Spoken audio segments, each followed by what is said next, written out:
Hey guys, welcome to my channel Teaching and Learning with Nishat. आज हम देखेंगे English grammar. सबसे पहले हम देखते हैं use of is, am, are. ये हेल्पिंग वर्ब होते हैं जो कि सेंटेंस को फ्रेम करने के लिए बहुत ज़्यादा इंपॉर्टेंस होते हैं। सबसे पहले देखते हैं हम इज़ हेल्पिंग वर्ब का यूज़ कहाँ कहाँ पर होता है। इज़ का यूज़ हम करते हैं ही, शी, इट, दिस, डैट। जहाँ पर भी लगा हो उसके आगे हम इज़ हेल्पिंग वर्ब का ही यूज़ करते हैं। एंड सिंगुलर नाउन जहाँ पर भी हो, सिंगुलर नाउन के आगे ही, शी, इट, दिस, डैट लगा हो उसके आगे हम इज़ हेल्पिंग वर्ब का ही यूज़ करते हैं। सेकंड हेल्पिंग वर्ब एम का यूज़ कहाँ पर होता है। आई वर्ड के साथ ही एम हेल्पिंग वर्ब का ही यूज़ होता है और दूसरे किसी वर्ड के साथ एम हेल्पिंग वर्ब का यूज़ नहीं होता है। कुछ एग्जांपल हम देखते हैं।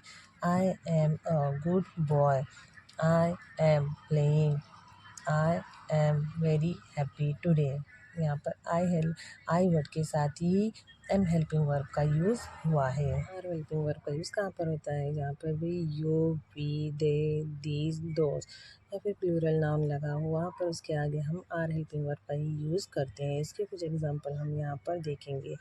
You are my friend, we are eating, they are going, these are bananas, Rima and Seema are best friends, tiger and lion are wild animals। यहाँ पर देखा जहाँ पर भी यू, वी, दे, दीज लगा हो उसके आगे ही हम आर हेल्पिंग वर्ब का यूज़ करते हो। इसी तरह रीमा, टाइगर एंड लॉयन एक से ज़्यादा नाउन यहाँ पर दो नाउन का यूज़ हुआ है इसलिए हमने आर हेल्पिंग वर्ब का यूज़ किया हो। जहाँ पर एक से ज़्यादा नाउन आए हो वहाँ पर आर का यूज़ होता है।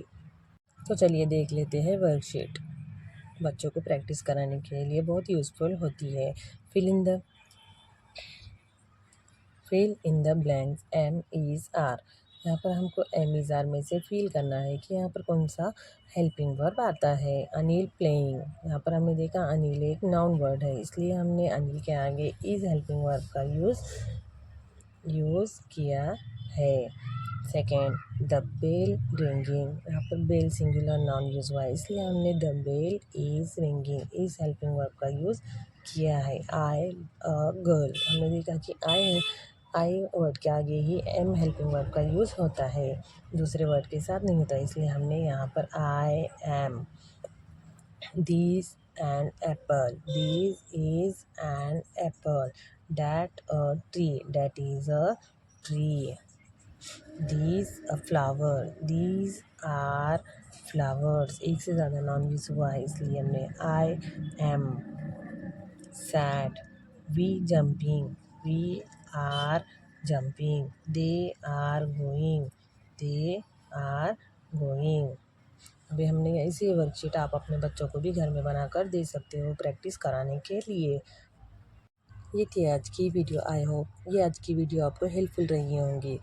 ये वीडियो आपको कैसी लगी कमेंट करके बताइए, लाइक करिए, सब्सक्राइब करिए और ज़्यादा से ज़्यादा शेयर करिए।